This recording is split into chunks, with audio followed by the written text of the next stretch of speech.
Gonna be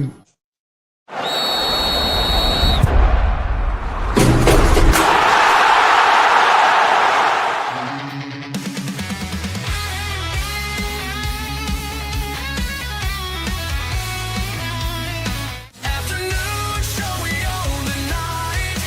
Champions scream under the light. This is a great honor for every fan of the Dallas Cowboys. I'm honored to be in the NFL.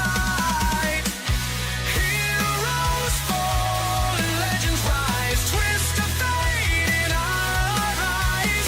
Heads held high, never compromise. What can I say? Mamba out. Take that flight.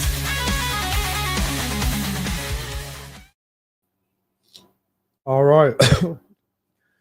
Son of a bitch. Welcome to the afternoon show presented by ESCN. I'm Chris Gonzalez, joined by Tony Gonzalez. How's it going? Going good. At least I know you weren't allergic to me. I didn't know maybe all the times you had them coughing spells because you was next to me, but it wasn't that. I don't know what that is. Well, we got a little bit to cover. Definitely want to go over some NBA stuff. First thing, one of the big stories in NBA yesterday was Anton going to the Lakers. What do you think about that, Chris? I've heard some mixed reviews. Some people think that's, they finally got their big man. And I mean, I don't think he's ever lived up to what a lot of people thought to. I mean, the big contract he had, I don't think he lived up to that. Of course, Portland let him out of it. I mean, so, and got rid of him. So evidently he didn't. And I know the Pacers had signed him to a big offer sheet and didn't get him because it was matched. What do you think is this the missing piece for the Lakers, or do you think it's just a piece, but they still don't have enough? Well, I don't think they have enough to win the championship. I think this makes them better than what they were last year. They needed a big man. He's he's a good big man. He's not a great 3-point shooter, and that just in this day and age, that a lot of these teams want big guys or that can shoot the three. I think he'll fit in good there with the Lakers. Though he'll give him a rim protector. He can rebound. He can catch lobs, which is something that is good to have with Luka. I think it's a good pickup. I don't think it gives him enough to win the title, but I do think that they're going to be better than they were last year. I think it took care of a big piece they needed. They needed somebody down low that could be productive. He's productive. I mean, he's a good player. Did he ever live up to being the number one pick? Probably not. But I don't think he should have been the number one pick. I think it was more Phoenix taking him because he was like the hometown guy, and I think Phoenix thought that was going to help draw as well. And it didn't pan out with them. And then after they got Durant and stuff, it just wasn't working. So, but no, I think it's a good pickup for the Lakers. I was glad he went to the Lakers and the Pacers didn't get him because I'd heard the Pacers and the Lakers were kind of in a bidding war and did not really didn't want him to come to the Pacers. Nothing against him. I just don't think he'd be a great fit with the style of play that the Pacers try to play, especially when Halliburton's back. The one guy from ESPN, one played from Miami. Is it Haslam? Is that the right guy? He does a lot of stuff for ESPN now. Yeah, Haslam. Yeah, He thought it was a terrible fit for the Lakers. He thought that he likes the ball in his hand. He likes to play with his back to the basket more. And he said, now he's decent enough defensively, but he said he's even, in his opinion, not always plays at 100%. So he thought it was a terrible fit.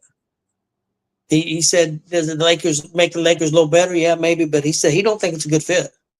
He don't think it'll work. So we'll see. And there's other people that feel like it is a good fit, but again, I don't think it's enough.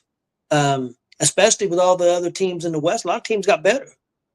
I kind of agree with Haslam. I don't think it's a great fit. I think it's a good enough fit that's going to make the Lakers better, but I don't think it's a great fit. And that's why I didn't want him to come to the Pacers, because I didn't feel like it was a good fit, because he wants the ball in his hand. He wants to play down in the post, and the way the Pacers play, that don't fit in. With the Pacers, the ball is moving and they're running. So I was glad. So that's why I didn't think he'd fit with the Pacers. And with the Lakers, I think he fits a little better, but you don't see many big guys that just play with their back to the basket anymore. You got you got to be able to do more than that. The way the league is right now. Speaking of the Pacers, and I want to talk about a couple different things there. First of all, I heard a report yesterday that I heard they did offer supposedly Turner about between 22 to $23 million a year. So it wasn't. I heard they would have went into the next level as far as they would have went into the. A lot of people's mad said they was cheap and stuff like that. Again, like me and you both said, I don't think it would have been an issue if Halliburton don't get hurt. He would have got his 26, 27 million probably from the Pacers. But with Halliburton go down, that changes everything. But the Pacers needing, I know they're going to put a lot of their eggs in the young guy's basket that they have that got injured last year, and they think he's can do well for him. But there's a guy out there, experienced guy. That's a guy you probably could get for 1 year. Can't shoot from outside. I don't know how he would be, but then again, I don't think he'd be playing that many minutes. He wouldn't be playing 40 minutes a game, and that's and he's got championship experience, and that's Al Horford. He's still out there. What do you think about a guy like that for the Pacers? He wouldn't be a bad guy to bring in. He can shoot the ball. He wouldn't have to play a whole lot of minutes. He wouldn't be bad. I kind of think what they're going to do is they're going to plan on Jackson being the main big guy, and I think they're going to re-sign Wiseman on a cheap deal and bring Wiseman back. Is what I kind of figure is what is going to happen. But I wouldn't be mad if they got Horford. He can shoot the three.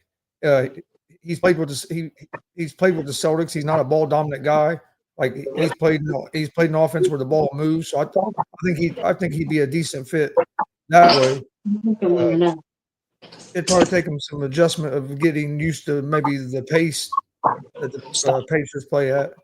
But once he got used to the pace, I think he'd be a pretty good fit. But we were talking about this yesterday, me and Stevie, and I really do. I think they're going to try to bring back Wiseman. Because I think they liked Wiseman before he got hurt, and he got hurt, and then they had to move on. You can get him pretty cheap, and then you have Jackson, and you already signed Bradley, so I could see him maybe going that route for this season. But I wouldn't be mad if they got Horford. It just depending on what you'd have to pay him, and you should be able to get him at a pretty decent price because he is getting up there in age.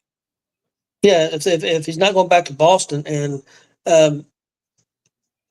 I've got mixed feelings. I mean, it's tough for me because I'm such a Pacer fan, and maybe I give him too much credit. I don't know how to say this correctly. I had a lot of faith if Turner came back, and even without Halliburton, we could have been still a strong team.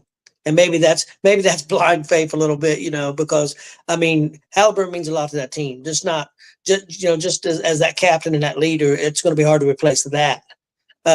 So maybe it was wishful thinking a little bit on my part, that they could have maybe still finished top 4 or 5 and maybe even made a playoff run and went deep. Because again, I mean, the Knicks are a good team and a lot of people are favoring the Knicks. But I felt like if the Pacers can still play their pace and with the coach we got, if players step up, would you be shocked if the Pacers finish 3rd or 4th in their division next year? Would you be shocked? Oh no, I still think they have a chance even after losing Turner. I still think we could be top 6 and stay out of the play-in. Yeah. A lot of it depends on a couple young players. I think the keys probably. I think you may agree. There's a lot of it depends on Mather.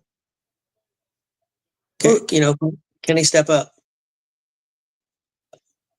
The good thing is with Mather, I guess not a good thing, but kind of the silver lining with Halliburton getting hurt is that Matherin's going to get his chance here, and the Pacers are going to get a chance to see if Matherin is going to turn into that guy that they think he can be. And then if he don't perform this year, they'll move on from him because they're going to have to sign him next year. I think next year would be the year after would be the last year of his contract because I think he's under contract for this season and next season. So I think this is a big season for Matherin and for the Pacers because if Matherin don't perform, he's probably done with the Pacers. Yeah. This gives the Pacers a chance to see if they think he's going to develop and Matherin has the ability. His biggest thing is just maturing and getting more consistent. And hopefully with being a bigger part, even in a bigger role this year than what he has been, he can do that because he can be a 20, 25 point a night guy. He has that offensive ability. He just gets out of control and just like, I don't know, it's kind of like he loses his focus sometimes and then other times he can also disappear sometimes. So he has to get a little more consistent. I think Jarris Walker, it's going to be interesting to see what kind of step he takes this year as well. And then I like the rookies they got. I still think we're going to be a good team. I mean, we're going to miss Turner some, but if Matherin and some of these other guys step up, I don't think we'll miss them as much because I think Isaiah Jackson and then whoever else you bring in can rebound good enough and play good enough defense to get you by. Yeah, I think so too. And I think we got enough scoring guys that can score that can replace. And a lot of people are going to say, because we're going to lose. What did Halliburton average? 19 points, and Turner probably averaged what? 11, 12, 13 points a game. So you're losing probably 31 points a game. That's not going to be there next year. But I think there's guys there that can replace that. I really do. And they're going to be a little bit different team. They may not play exactly the way they played last year. They may not be able to. I don't know. We'll see what the coach comes up with. But I don't know. I mean, I have mixed feelings. I kind of like Turner still be there. I think he was a good guy, but I also understand that maybe long term that wasn't the best, especially since losing Halliburton. That wasn't the best because we got free agents coming up next year, and you may have to pay. So it's a tough situation, and hopefully, Pacers is going to be still be pretty good next year. The other big topic I want to talk about in the NBA, the Knicks. Is this the next year if they want to have a chance to make it to the NBA Finals? And I've seen a lot of people talking about that, and I kind of agree. I mean, if you with all the injuries with the Pacers and the change with the Pacers and the change with Boston, the Knicks are pretty much intact. I think they even picked up. Was it Clarkson they picked up? They picked up somebody. I think so. They picked up somebody, so they've even picked up a little bit, and now they got a new coach who's got I think even championship. He's been on teams that's won championships, I believe. It may not have been head coach, but he was assistant coach. So I mean, he's got a good pedigree. I mean, is it kind of because next year the Pacers, not this year coming up, but the year after that, the Pacers are. Who knows what the Pacers are going to do in free agency? Who knows where they're going to go? What's Boston going to do? After they get their main guy back. So to me, I kind of agree. If the Knicks can't do it this year, this may be the best opportunity they've had. What do you think? As far as getting to a championship, I mean, it could. It definitely will be probably one of their better opportunities just because of all the injuries to other teams. But I just don't have much faith in the Knicks going. I don't think they'll make it as far as they did this year myself. I think they got a little lucky to make it as far as they did this year. Referees helped them quite a bit against Detroit. They should have been out first round. I don't know. I do agree with you. I do think this is their best opportunity. They pretty much got the same team they did last year. I just see the Knicks nicking and fucking it up somehow like they always do. I mean, they just do though. If it's either the owner or just always, or they get some injuries, or then they make moves. It just seems like something always happens, and they don't do what everybody thinks they're going to do. And I think last year, well, even this year, if you look at the regular season, they weren't a very good team. Hell, they couldn't beat none of the good teams. Nobody expected them to do anything in the playoffs. And then they got hot and made the Eastern Conference Finals, and everybody, oh, they're going to the finals. They're it's acting like they were so much better than the Pacers or any other team in the East. And it's like, this is the team you guys were saying they couldn't beat no good teams all season, and now that because they ended up beating Boston, the media thought they were unbeatable. So I think they're a good team, but I still think that the media is kind of has them a little more hyped than what they are. But I think they're probably a top 2-3 team in the East next year. But I'd be surprised if they make it back to the Eastern Conference Finals.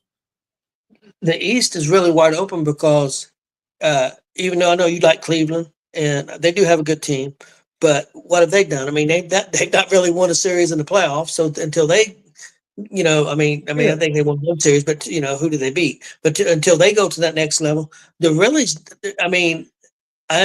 Knicks are probably the favorite country by default. I've heard a lot of people really giving Atlanta a lot, but I mean, you're talking about giving a lot of credit to Porzingis, and what did he do last year? I mean, I know he had a good season, but then in the playoffs he disappeared. I don't know if I have that much. I know Trae Young's a hell of a player, and he's got him a big center now.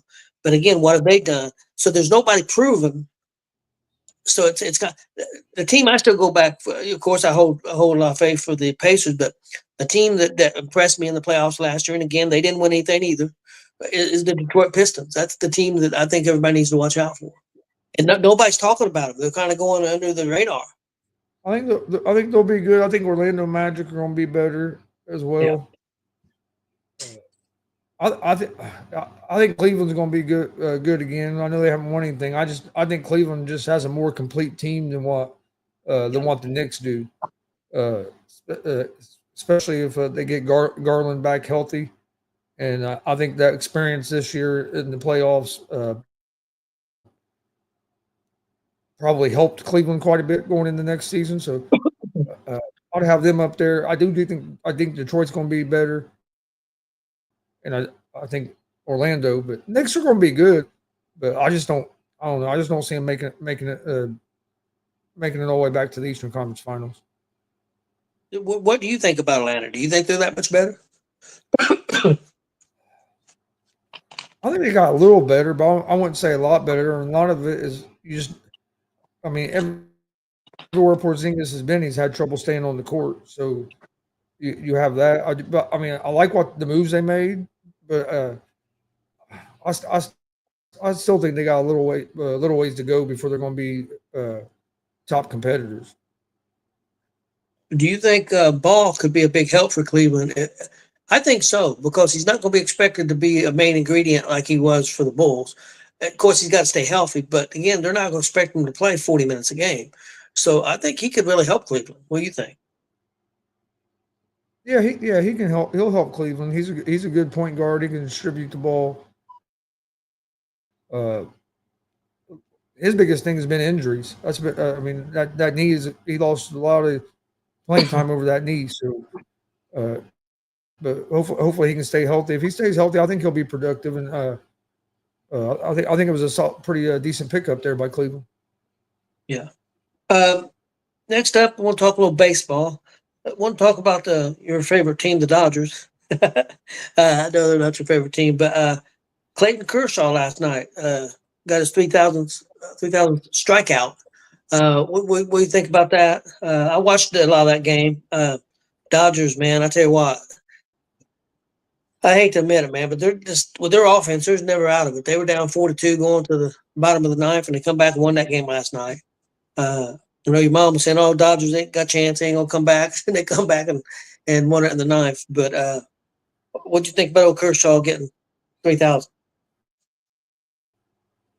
I thought it was pretty cool that they came back and won that game because, anytime you get a record like that, it's cool, but it's always a little bit sweeter when you get that record and you also win. Your team wins the game. Makes it a little easier to kind of celebrate that accomplishment a little more. Where if your team lost, you really aren't going to celebrate that accomplishment as much because you got an individual thing, but the team didn't. But But no, I thought it was a cool moment. I mean, he's been a good pitcher for a long time. Uh, uh, I heard some people saying that they felt like maybe the White Sox, uh, when his last couple batters was, uh, or one guy said he felt like them last couple White Sox batters should have kind of struck out on purpose, uh, just out of respect to Kershaw to go ahead and let him get it. I'm like, but like that's not how these guys are wired. They're going to go out there. They don't want to be. They don't want to be the guy that he got the 3,000 strikeout on. If he Yeah, I wouldn't have got it remember. last night, he would have got it probably this. He got it over the weekend. Their next game, I think, is tomorrow. He'd have got it in that series sometime over the weekend. But no, I thought it was pretty cool that he got it. But I thought it made it a little even a little sweeter that they were able to win that game. The Reds made a nice comeback last Yes, they night did. off a grand slam. Yeah, I watched that. Yeah, I was going to talk a little bit about that. Yeah, they fell short in the first half of that doubleheader, the game that we know got suspended. They picked up, I think it was the fourth inning they picked up. I think they got it tied up and everything, and then lost it 5-3, I believe. But then they had a nice comeback, like I said, had that grand slam and won that game. Excuse me. The Reds are only a game and a half out of the wild card right now, so that's pretty good. And I've been looking at some trade rumors and stuff, and a name that we both are familiar with keeps being brought up. And the Reds' name is one of them. They're not the only team that's been linked to him. Is Suarez? Used to play third base for the Reds. Some people think that the Reds may be trying to get him back. So, how would you feel? And the fact that they have been a little struggled at third base and who's going to play third base and stuff. What would you think about Suarez coming back into the Reds lineup? Yeah, I wouldn't be mad if they picked him back up. He's another big bat. Uh, Sometimes he can be home run or nothing is the only bad thing with him sometimes, but then other times he can when he gets on, the dude hits everything. But no, he wouldn't be a bad pickup, especially I wouldn't think you'd have to give up a whole lot to get him. So that'd be another plus on that as well. But no, I wouldn't mind that pickup at all. We could use another bat. I still would like to see him before the trade deadline, maybe try to solidify the closer position a little bit. Yeah. But yeah, I wouldn't be mad. I mean, we got some guys that can play third pretty good, but I mean, another bat there isn't going to hurt us at all. And you can always play him designated hitter too. So yeah. Also with the Reds, there's something, and I think I lost it. Son of a gun. There was a player they were linked to. I don't remember his name. He was a White Sox outfielder. I guess he got hurt, so now that may have changed that. But a lot of people thought the Reds was looking at this one White Sox outfielder. But of course, he got injured. And one of the pitchers that are out there is a closer. I don't know if he's still a closer all the time anymore, but he's been a closer. Is the former Red, I heard he's available, the Cuban Missile or whatever. Oh, Chapman. Chapman. I heard Chapman would be available. What would you think about a Chapman coming back to Cincinnati?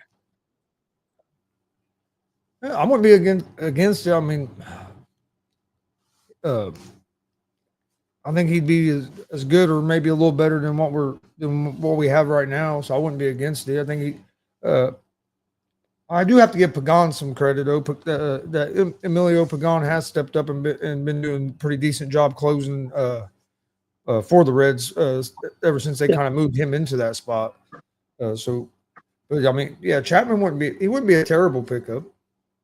Yeah, and that's one thing I got to say about the Reds with that they build up their farm system up good. That if they need to go out to get a player, they do have plenty of prospects and stuff like that they're capable of going out and trying to get something if they need to. So that's one thing I give the Reds credit for. Let's see. Next up, the last thing I think I had was I had one more thing with baseball. In your opinion, we're basically halfway through the season, played a few over 80 games. Your top five in baseball, who would be your top five teams as of right now? If you had to pick your top five, who would be your top five teams? In order, 1 through 5. Man, probably say Dodgers, Tigers.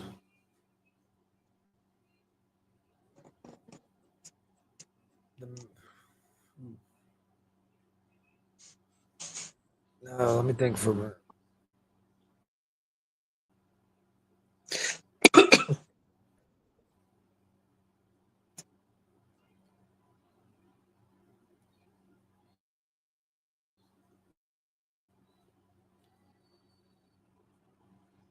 Hmm.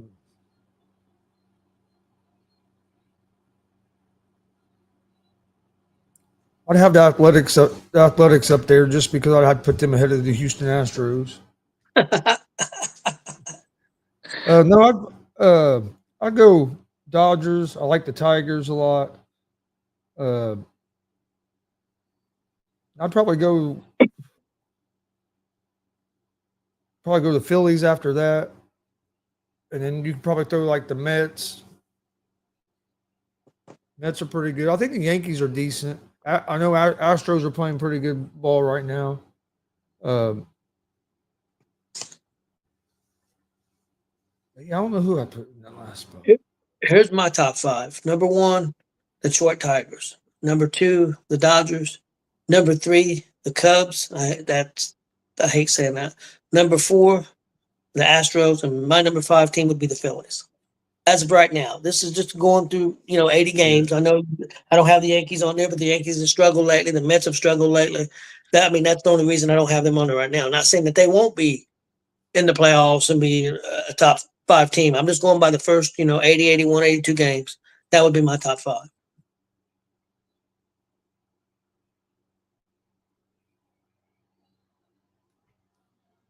Yeah.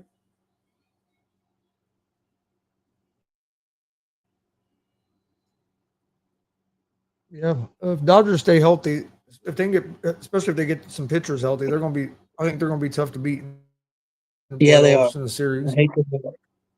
Well, you think the Tigers can get there? Yeah, I do. I like that. I like the Tigers team a lot. They're playing good. They're playing some good ball. Yeah, if the Reds can't win it all, I think I'd root for the Tigers. Not that I'm a Tigers fan. I'm not saying that.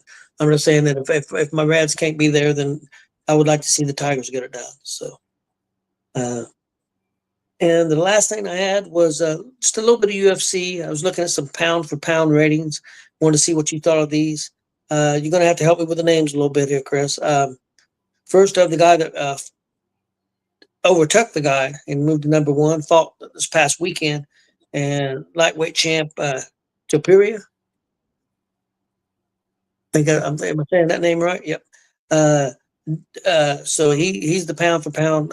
He is the lightweight champ. Next up is Islam Makachev. Makachev. Yes, I'm terrible with these names. He was the pound for pound, but was overtook by Topuria. Number three, Marab Dashafili, bantamweight champ.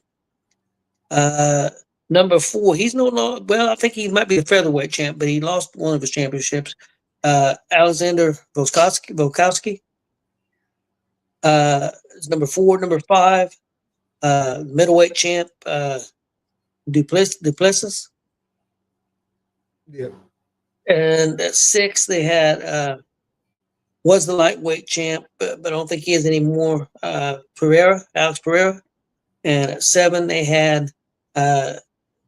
I think he fought this past weekend also, Pantoja, Yep. and he's the flyweight champ. So, what do you think about that top seven there? I think it's pretty good. I'd have Murab at one What you instead of three, and that's just that's my personal opinion. I think Davashvili is the best pound for pound guy right now. But other than that, I really don't have a big problem with it. I think I'd move Pantoja up. Maybe I'd probably maybe put Pantoja up ahead of Pereira. I would think you put him up? Pantoja is Would you really put good. him in front of Duplessis and the Alexander Volkowski?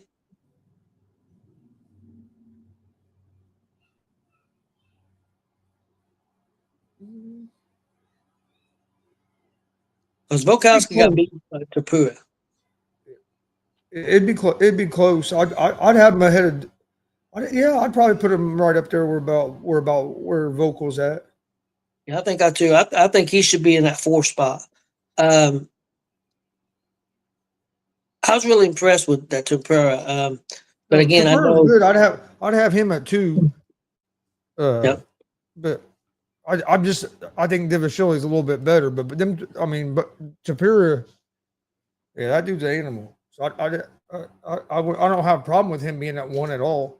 yeah. But I just personally would have Divashili at 1, Tapura at 2, and then the other guy, I forget Makachev, right behind him.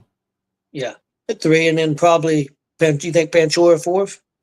Yeah, I'd probably put Pantoja, sneak it, put him in there, and then after that, other than that, I thought it was pretty good.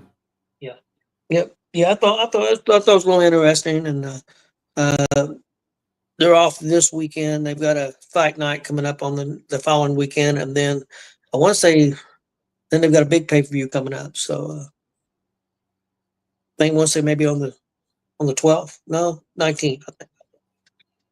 Well, Chris, that's pretty much all I got for today. I know we're going to be off tomorrow, and we'll be back, I believe, Monday. All right, yeah, like he said, we'll be back on Monday. Please hit that subscribe button on YouTube at Gonzo Sports Room and at ESCN. Also check us out on all other social media, and we will see you guys. Have a safe 4th of July, and we'll see you guys on Monday. If I can find the damn button.